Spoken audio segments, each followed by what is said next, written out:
Buenos días, hermanos. Es un privilegio poder alabar y bendecir en esta mañana al Señor y darle gracias por todas las cosas preciosas que Él nos da. Por eso los invito a que leamos el Salmo 34, versículos del 1 al 3, que dice: bendeciré al Señor en todo tiempo, mis labios siempre lo alabarán, mi alma se gloría en el Señor, lo oirán los humildes y se alegrarán. Engrandezcan al Señor conmigo y exaltemos aún a su nombre. Entonces es lo que debemos hacer en esta mañana: glorificar y exaltar el nombre de Dios, porque Él ha sido fiel, porque Él sigue siendo fiel, porque en todo tiempo tenemos que bendecirlo, porque en todo tiempo tenemos que adorarle. Por eso yo os invito, hermanos, a que como un solo cuerpo y en un solo espíritu adoremos y glorifiquemos al Señor en esta mañana. Vamos a orar. Señor, vamos a entregarte, Señor, esta mañana en tus manos, Señor, este tiempo, Señor, de adoración, este tiempo de alabanza, Señor, este tiempo de tu palabra, Señor, en el que podemos salir edificados y seremos edificados. Gracias, Señor, por lo que tú haces. Gracias, Señor, por lo que has hecho en este tiempo, Señor, y te pido, Señor, que nos des fortaleza, bendito Dios, para seguir honrándote y glorificándote. Ayúdanos, Señor, a buscar tu rostro todos los días. Ayúdanos, Señor, como iglesia, a ser útiles a los demás, Señor. Ayúdanos a servir y ayúdanos a amarnos unos a otros. Gracias, bendito Dios, porque eres único, porque eres precioso y en especial, Señor, porque eres santo, porque eres poderoso y eres digno de gloria y digno de honra. Gracias, Jesús, por la obra redentora. Gracias, Espíritu Santo, porque eres nuestro consolador, porque eres el que nos ayuda y nos levanta. Te alabamos y te glorificamos y nos quedamos contigo en el dulce nombre bello Jesús. Amén y amén.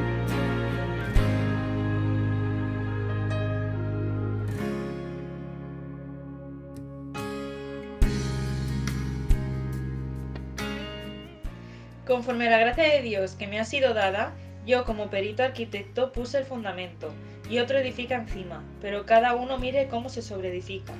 Porque nadie puede poner otro fundamento que el que está puesto, el cual es Jesucristo.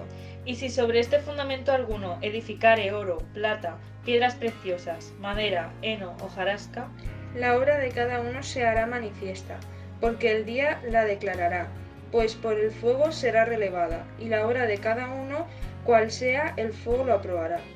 Si permaneciere la obra de alguno que sobreedificó, recibirá recompensa.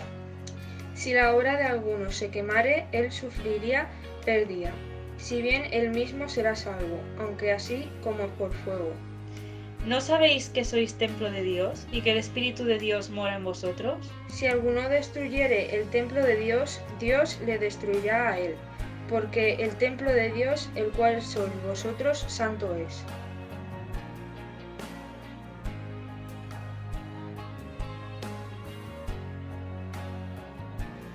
Gracias, Señor, por el día de hoy, Señor, por todo lo que has hecho en nuestras vidas, Señor, en estos últimos meses, Señor, y te damos gracias, Señor, porque nos has estado protegiendo, Señor, en estos momentos tan complicados a cada uno, y te pido para que podamos aprender más de ti cada día, Señor, y cuando podamos volver a la iglesia podamos estar más afianzados en tu palabra, por favor, Señor, y te damos gracias porque podemos estar todos en comunión contigo como hermanos en la fe. En el nombre de Jesús, amén. Pues sí, Señor y Padre, te damos gracias, Señor, por este nuevo día, Señor, por permitirnos estar congregados, Señor, buscando tu rostro, Señor, tu palabra, Señor, que tu palabra sea para crecimiento, Señor, y que nos haga crecer y buscar tu rostro, Señor. Te damos gracias por todo, Señor. Ponemos este día en tus manos, Señor, y que sea de bendición, Señor, todo lo que vayamos a hacer. En el nombre de Jesús, amén.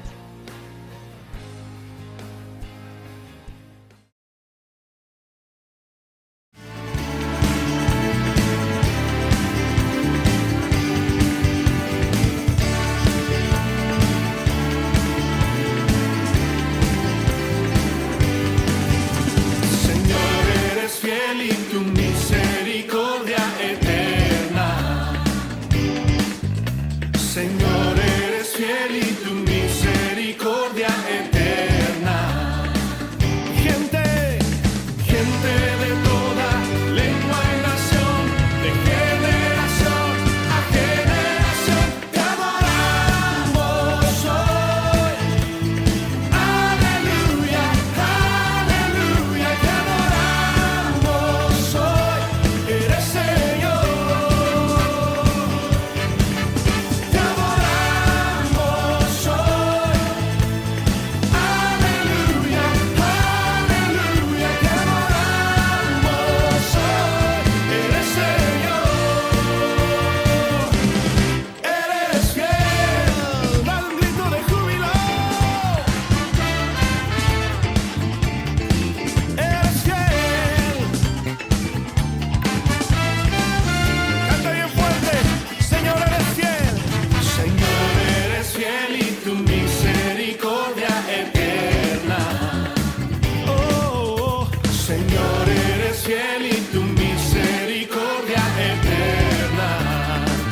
fiel y tu misericordia eterna.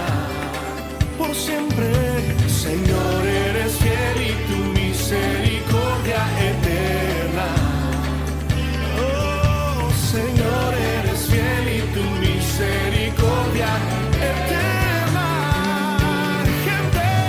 Gente de toda lengua y nación, de generación a generación, te adoramos hoy. Aleluya, aleluya, te adoramos hoy. Eres Señor. Te adoramos hoy. Aleluya, aleluya, te adoramos hoy.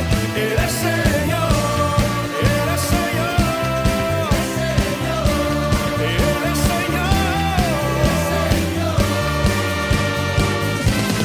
eres fiel.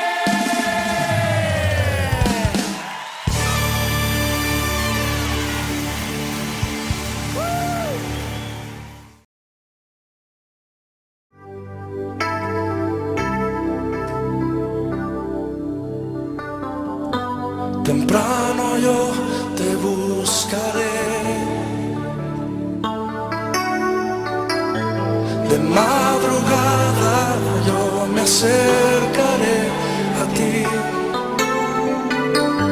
Mi alma te anhela y tiene sed para ver tu gloria y tu poder. Mi socorro has sido tú, y en la sombra de tus alas yo me gozaré. Mi alma está pegada a ti, porque tu diestra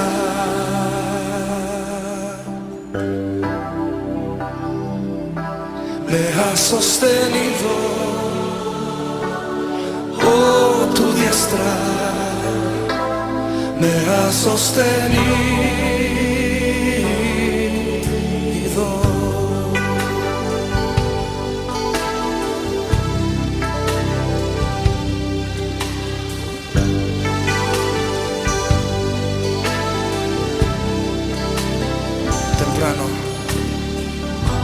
Temprano yo te buscaré,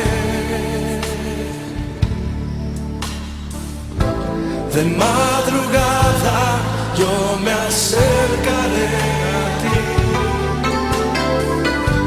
Mi alma te anhela y tiene sed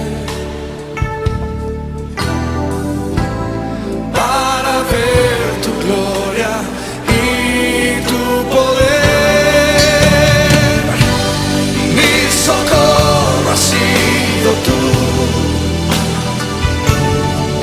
y en la sombra de tus alas yo me gozaré. Mi alma está pegada a ti, porque tu diestra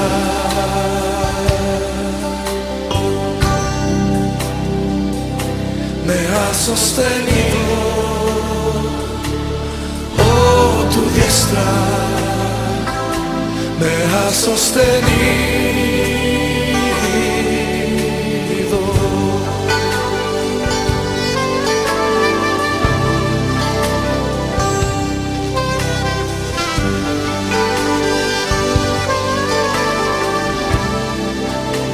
Dice una vez más. Temprano yo te buscaré, de madrugada yo me acercaré a ti. Mi alma te anhela, tiene sed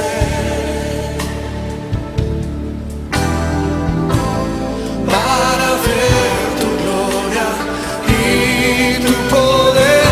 Levanta tus manos y di conmigo: mi socorro has sido tú,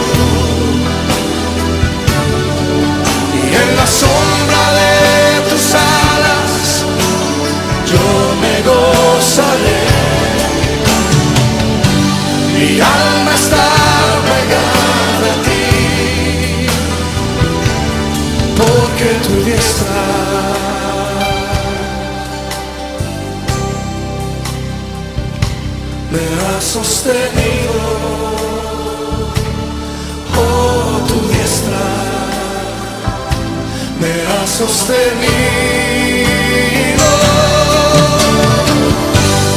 Mi socorro has sido tú. En la sombra de tus alas yo me gozaré. Mi alma está pegada a ti, porque tu diestra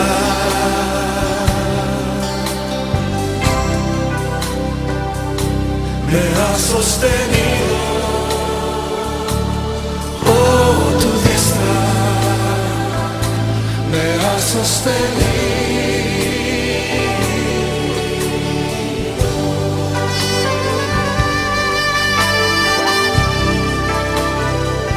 Levanta tus manos y levanta tu voz. Dale gracias a Dios porque su diestra siempre nos ha sostenido.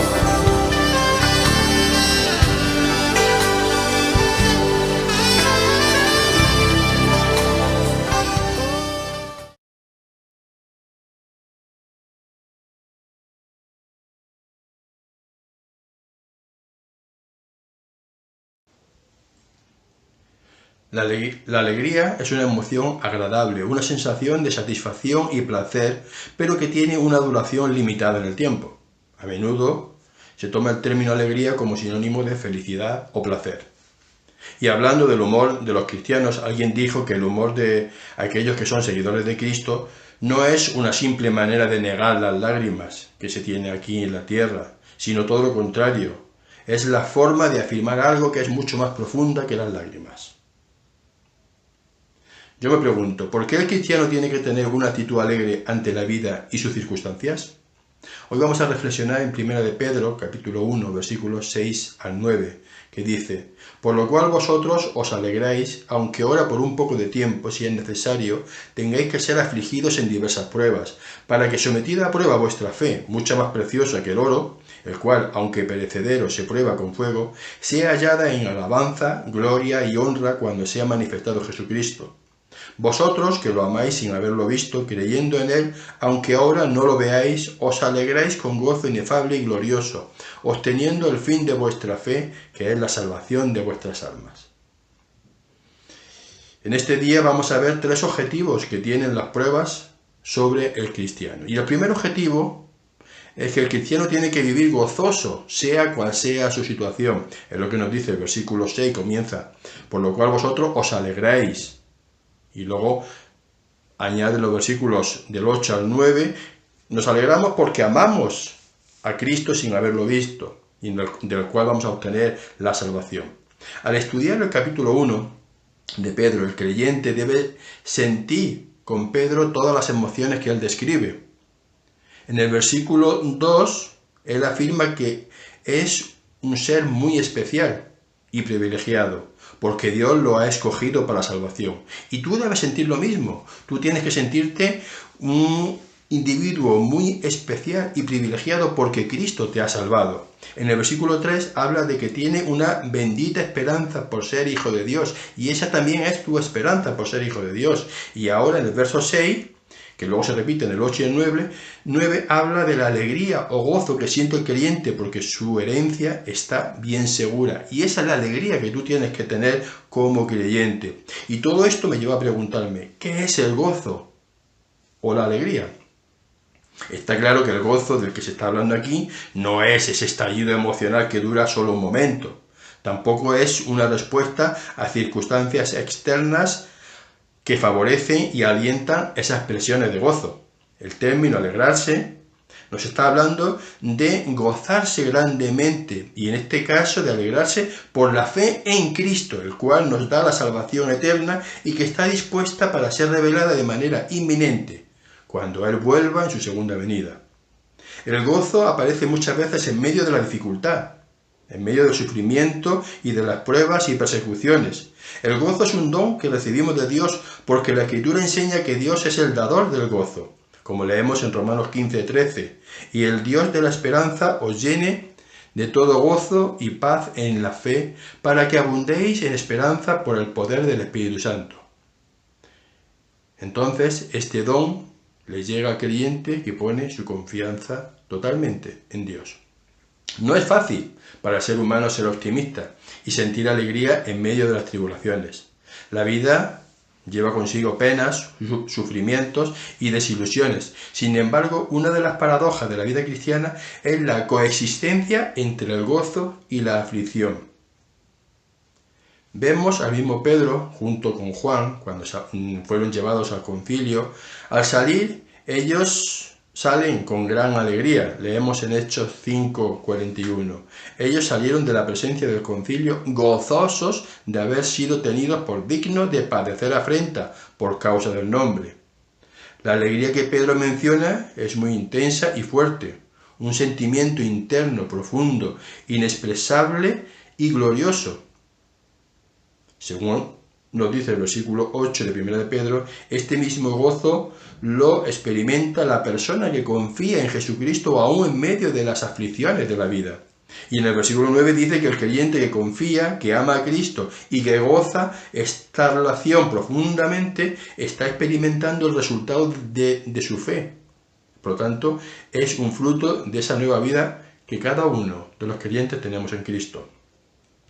El apóstol Pablo también nos habla de la alegría y del gozo. Cuando escribe a los romanos sobre el tema de la justificación, le dice lo que ella produce en Romanos 5, versículos 3 al 5.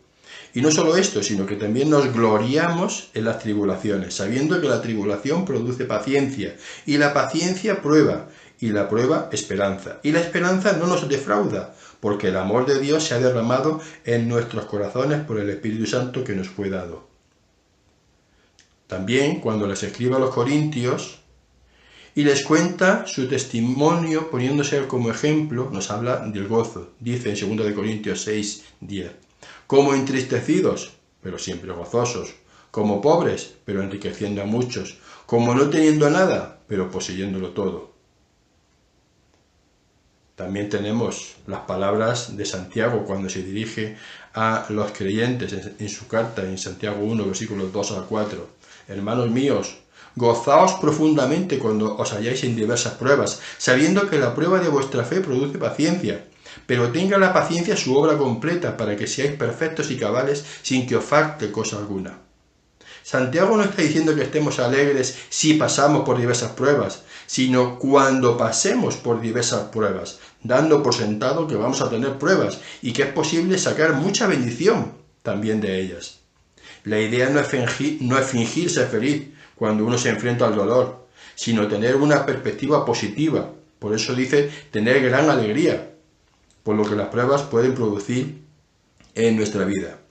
Santiago está diciendo que debemos convertir esas dificultades por las que todos pasamos en periodos de aprendizaje. Los tiempos difíciles pueden enseñarnos muchas cosas y una de ellas es desarrollar la paciencia. En realidad no podemos llegar a conocer la profundidad de nuestro carácter hasta ver cómo reaccionamos frente a las dificultades. Debemos tener claro que lo que Dios quiere es que seamos perfectos, no librarnos del dolor. En lugar de quejarnos por nuestras luchas, deberíamos ver en ellas oportunidades para crecer. La pregunta que muchas personas se hacen es, ¿cómo es posible que sienta gozo aún en medio de la aflicción? La alegría o gozo es un sentimiento y actitud interna que acompaña siempre al cristiano, independientemente de la situación externa por la que esté pasando o viviendo. En la Escritura, el gozo se relaciona muchas veces con los poderosos actos de Dios al salvar al hombre. Como resultado de esto, el hombre expresa su gozo amando a Dios y obedeciendo sus mandamientos. Es lo que leemos en Juan 15, versículos de 9 al 11. Dice Jesús, como el Padre me ha amado, así también yo os he amado. Permaneced en mi amor. Si guardáis mis mandamientos, permaneceréis en mi amor, así como yo he guardado los mandamientos de mi Padre y permanezco en su amor. Estas cosas os he hablado para que mi gozo esté en vosotros y vuestro gozo sea completo. No debemos olvidar que el gozo es un elemento del fruto del Espíritu. Por lo tanto, debemos dar gracias a Dios por haber prometido estar con nosotros aún en los tiempos difíciles. Pidámosle que nos ayude a resolver nuestros problemas o que nos dé la fortaleza necesaria para soportarlas. Después, debemos ser pacientes hasta ver culminada su obra. Por último, no olvidemos que Dios no nos va a dejar solos con nuestros problemas. Él está con nosotros y nos está ayudando a crecer espiritualmente.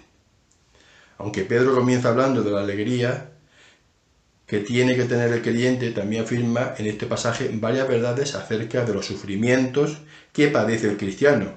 Cuando comprendemos estas enseñanzas, entonces aprenderemos la perspectiva bíblica correcta que debemos tener para fortalecernos en medio de estos problemas. Y ahí es donde entra el segundo objetivo.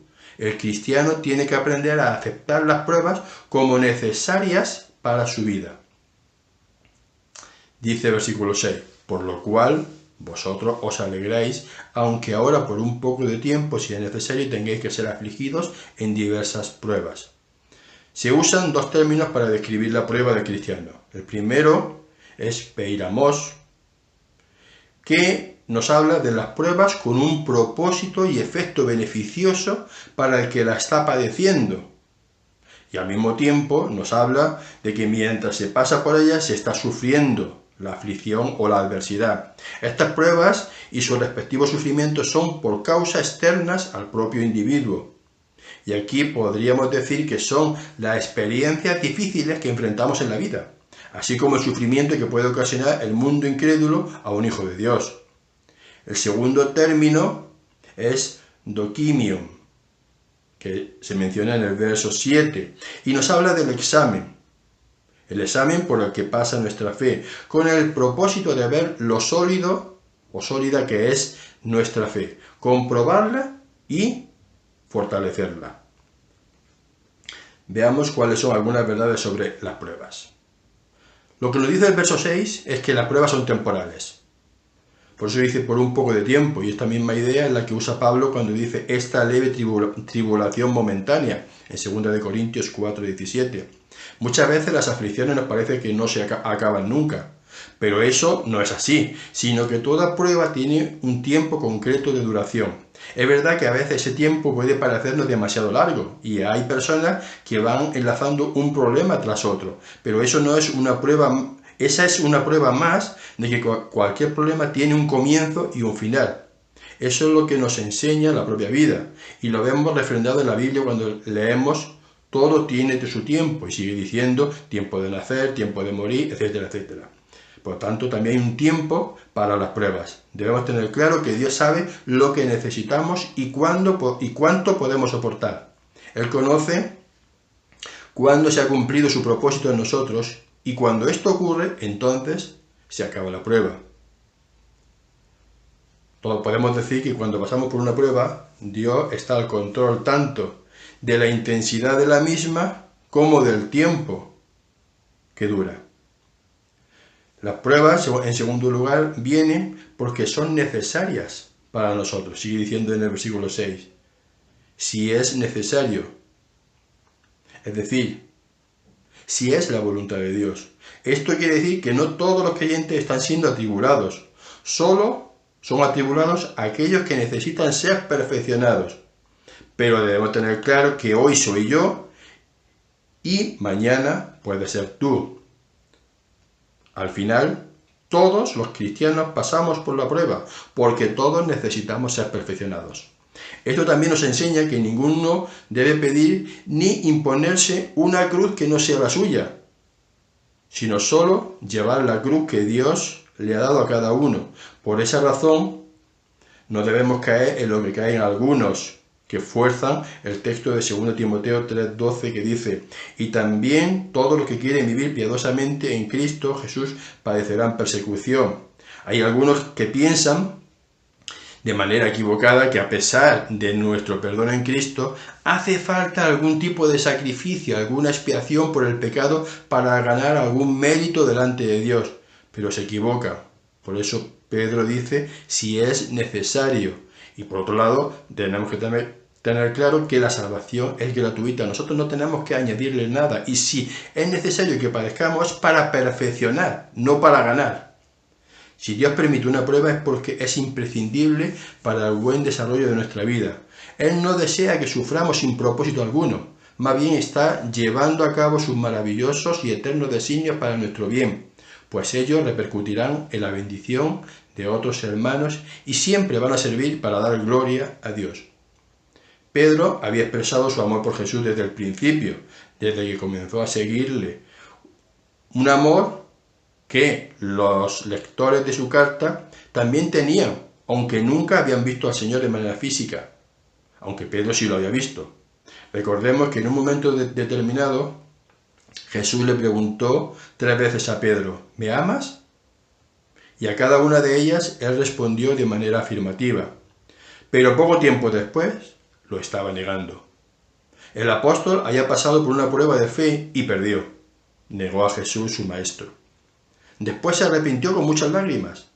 De esta situación aprendemos que al haber pasado Pedro por la prueba, le hizo reaccionar de manera positiva y llegó a amar verdadera y profundamente a su Salvador. El resultado lo vemos pocos días después, en el día de Pentecostés, demostrando gran valor y fe cuando se atrevió a predicar a las multitudes. Su fe y amor por Jesús se había fortalecido de tal manera que ya no tenía miedo de hablar públicamente de él, y el resultado fueron 3.000 conversiones. Cada uno de nosotros estamos en la escuela de Dios. Dios nos está forjando para que seamos como su Hijo Jesucristo, y para conseguirlo nos está transformando día tras día hasta que lleguemos a la estatura de la plenitud de Cristo. Pablo escribe en Romanos 8:28 que para los creyentes todas las cosas nos ayudan a bien. Esto lo podemos comparar como cuando se hace un bizcocho, cosa que en estos días se está haciendo mucho, y hay ingredientes que por sí mismos no tienen buen sabor, como por ejemplo la harina, o la levadura, o el huevo crudo. Sin embargo, hay otros que sí son apetitosos, como por ejemplo el azúcar o la fruta, si es que le pone fruta. Ahora bien, cuando mezclas todos los ingredientes y los metes en el horno, sale un bizcocho buenísimo. Esto mismo es lo que ocurre con las pruebas o situaciones difíciles por las que todos pasamos. Algunas situaciones o pruebas son agradables y otras son amargas, pero todas ellas contribuyen a nuestro crecimiento y perfeccionamiento. En tercer lugar, tenemos que tener claro que las pruebas son variadas y difíciles. Es lo que sigue diciendo en el versículo 6. Tengáis que ser afligidos en diversas pruebas. El lenguaje de Pedro demuestra que él sentía, junto con los destinatarios, el dolor de las pruebas que estaban pasando. Sabía lo pesadas que eran y que podían causar, además de trastornos físicos y materiales, angustia mental y emocional. El autor conocía de primera mano lo penoso, doloroso y deprimente que pueden ser los problemas que enfrentamos, como ya he mencionado anteriormente. Jesús también fue probado de 3 maneras, por eso él también se identifica con nosotros.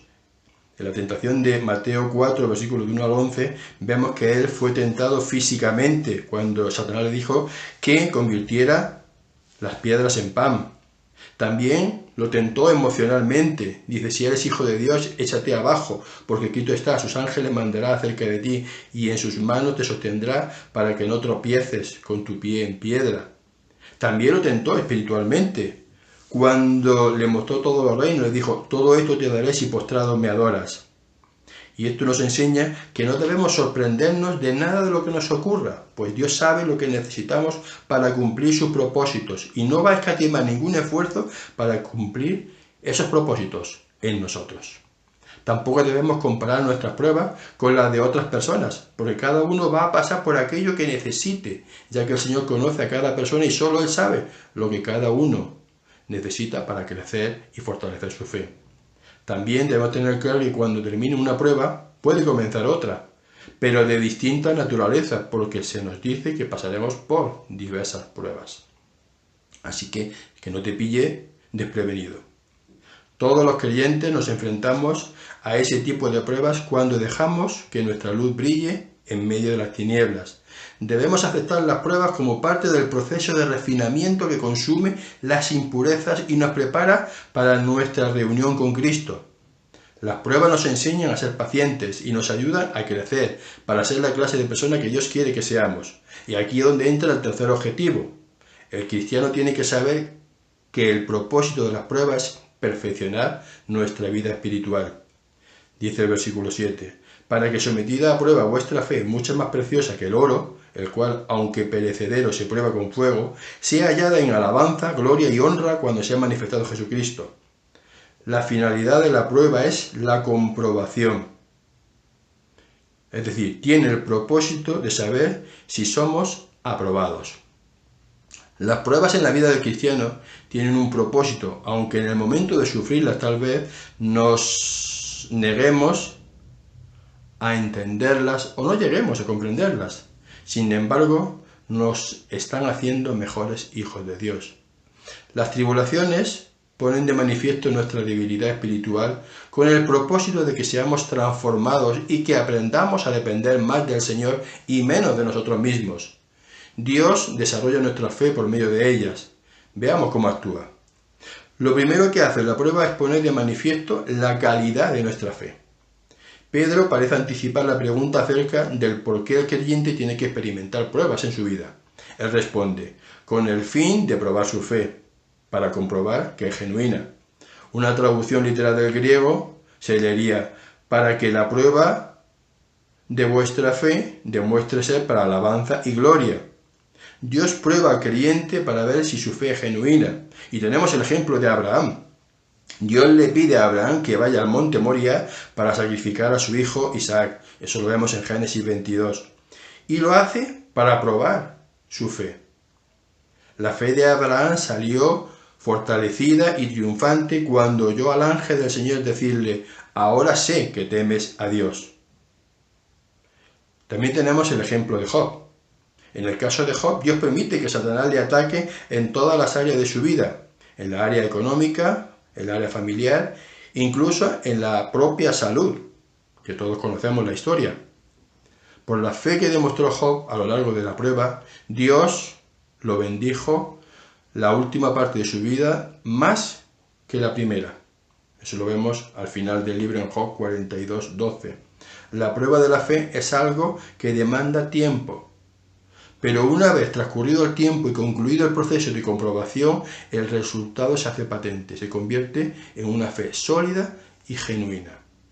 Lo segundo que hace la prueba es quitar todo lo que estorba a nuestra fe. Mientras que Santiago escribe que la prueba de la fe produce paciencia, Pedro compara esa prueba al proceso de refinamiento al que se somete el oro. A lo largo de los siglos, el oro ha sido atesorado y usado como un artículo de transacción comercial por ser un metal precioso, valioso y estable. El oro, para llegar a ser puro de 24 quilates, tiene que pasar por un proceso de purificación y refinamiento, y la manera de hacerlo es la siguiente. El encargado, que también se llama acrisolador, calienta el oro en una caldera para hacerlo líquido.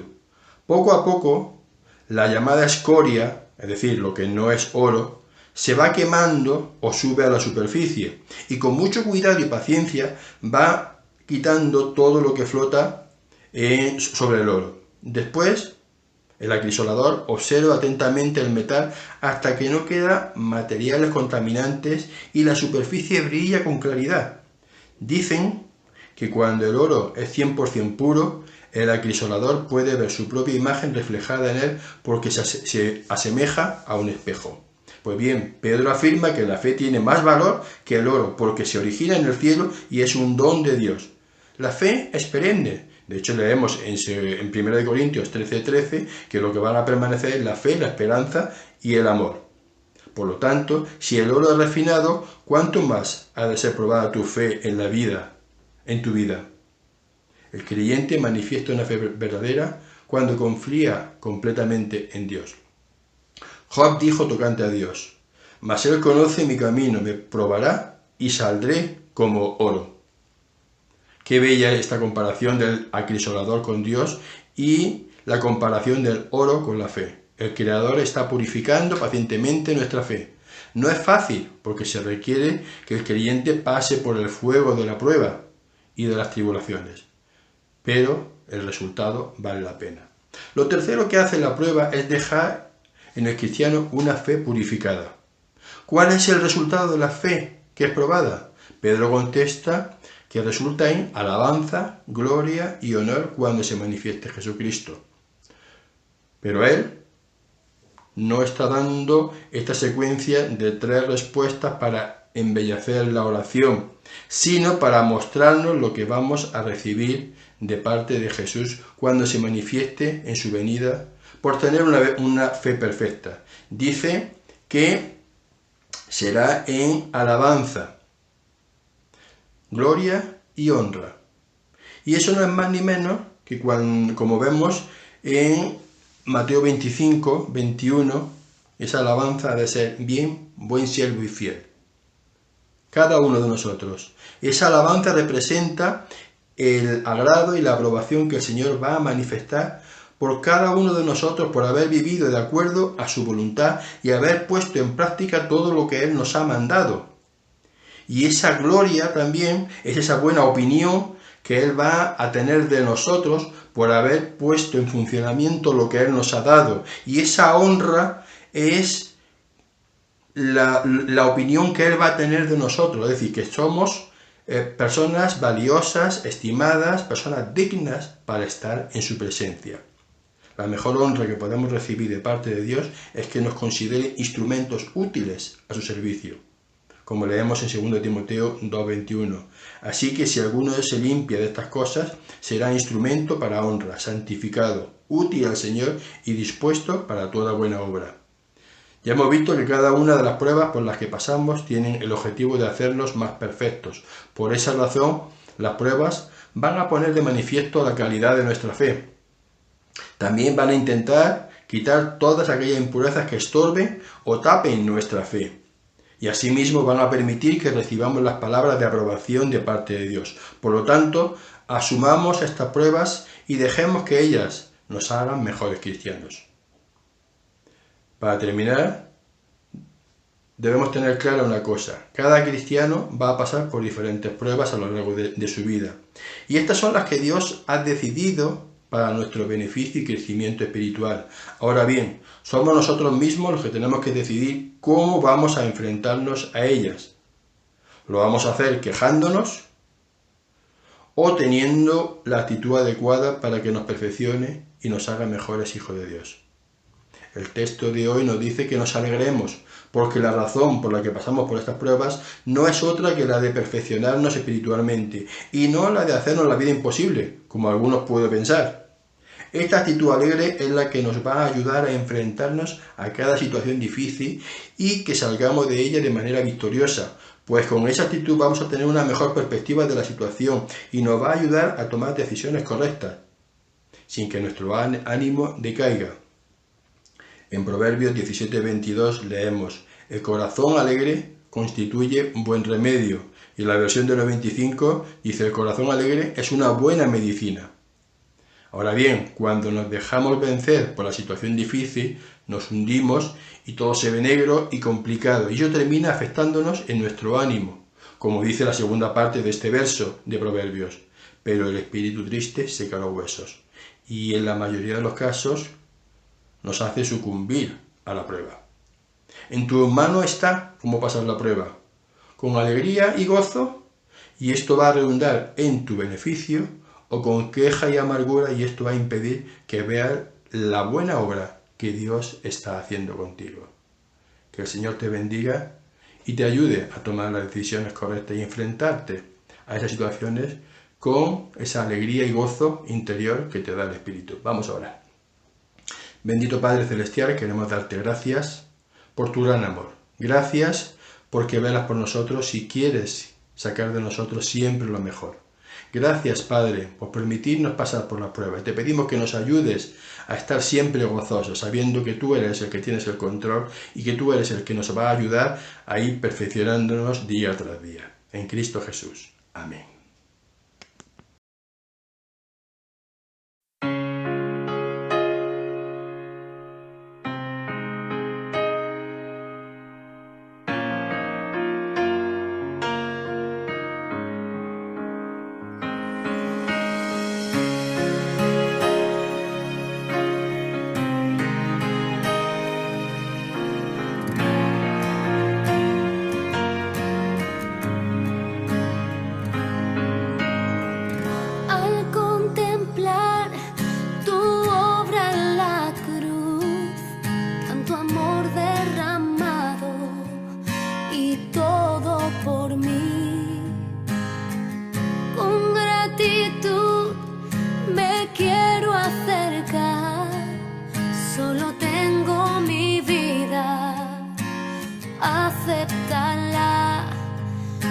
sé cómo expresarme ante tu hermosura, rodeada de gloria y poder. Necesito decirte lo que siento ahora. Me acerco a ti, al santo lugar.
Sí, Padre, te damos gracias por este tiempo que hemos estado delante de tu presencia, alabándote y adorándote. Gracias por tu gran amor. Gracias por todo lo que tú nos has dicho en este día. Ayúdanos a ser fieles a ti, a fortalecer nuestra fe. Y que la gracia del Señor Jesucristo, el amor de Dios el Padre y la comunión del Espíritu Santo sea con todos y cada uno hasta que Él venga. Amén.